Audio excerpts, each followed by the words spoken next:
اللہ کے نبی حضرت سلیمان علیہ السلام اللہ سے دعا مانگتے تھے کہ اے میرے اللہ مجھے وہ مقام عطا کر جو نہ مجھ سے پہلے کسی کو ملا ہو اور نہ میرے بعد کسی کو ملے۔ اللہ نے حضرت سلیمان علیہ السلام کی دعا کو قبول کیا اور آپ کو اعلیٰ مقام عطا کیا۔ تمام مخلوقات، انسان، پرندے، جنات اور کیڑے مکوڑے آپ کی بات سنتے تھے۔ جنات بھی آپ کا کہا مانتے تھے، آپ کا حکم تسلیم کرتے تھے۔ آپ کے تخت کو ہوا اپنے کندھوں پر اٹھا کر چلتی تھی، آپ ہوا میں پرواز کرتے تھے، آسمان سے زمین تک کا آپ ایسے ہی نظارہ کرتے تھے۔ اس طرح ایک بار آپ کا تخت آسمانوں کی بلندیوں پر پرواز کر رہا تھا کہ اچانک حضرت سلیمان علیہ السلام کی نظر زمین پر پڑی۔ وہاں ایک عورت جو بہت برے حال میں تھی، گندا سا لباس، منہ پر مٹی لگی ہوئی تھی اور پاگلوں کی طرح چل پھر رہی تھی۔ حضرت سلیمان علیہ السلام کے دل میں غرور آ گیا۔ اپنے مقام اور اللہ کے دیے ہوئے اعلیٰ رتبے کو دیکھ کر آپ اللہ کے احسانات کو بھول گئے اور اس معصوم عورت کو نفرت کی نگاہ سے دیکھنے لگے اور سوچنے لگے کہ اس پاگل عورت سے کون شادی کرے گا۔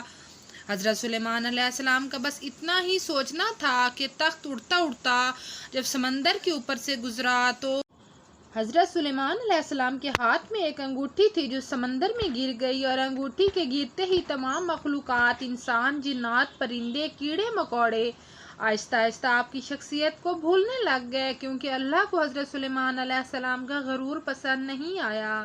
حضرت سلیمان علیہ السلام کا تخت بھی آہستہ آہستہ زمین کی طرف آنے لگ گیا اور جب تخت زمین پر آ کر ٹھہر گیا تو آپ حیران و پریشان ہو گئے اور ہوا کو حکم دینے لگے، ہوا سے باتیں کرنے لگے، پر کوئی جواب نہ آیا اور نہ آپ کا کوئی حکم تسلیم کیا گیا۔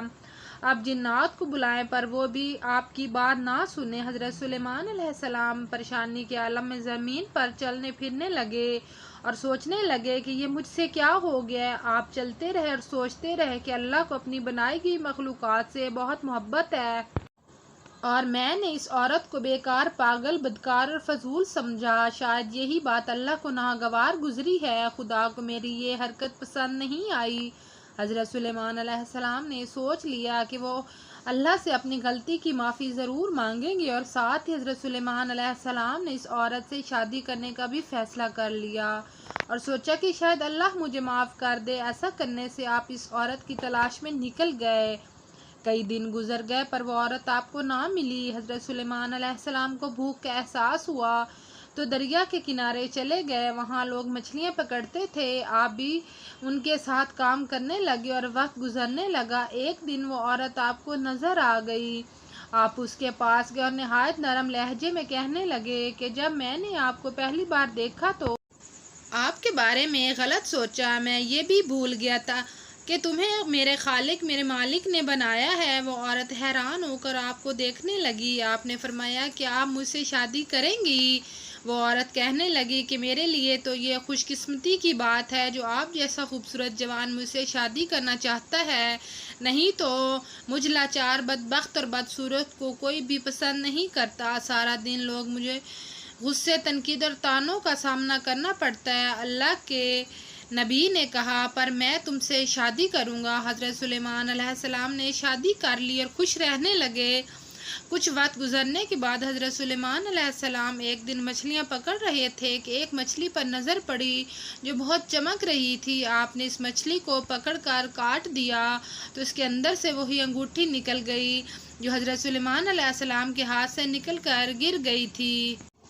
حضرت سلیمان علیہ السلام نے جب اس انگوٹھی کو پہن لیا تو سب کچھ پہلے کی طرح ہو گیا۔ تمام مخلوقات پھر سے آپ کے حکم کی تعمیل کرنے لگی۔ اللہ نے آپ کو معاف کر دیا اور تمام جنات، کیڑے مکوڑے، پرندے سمندر کے پاس آ گئے۔ تمام مچھیرے حیران ہو گئے اور معافی مانگنے لگے کہ ہمیں نہیں پتا تھا کہ آپ اللہ کے نبی سلیمان ہیں۔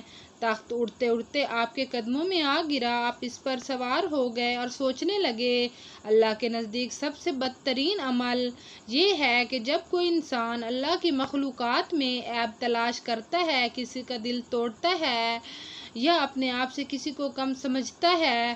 فرینڈز، اگر آپ کو میری تحریر اچھی لگی ہے تو پلیز میرے چینل کو سبسکرائب کر دیں۔ اللہ حافظ۔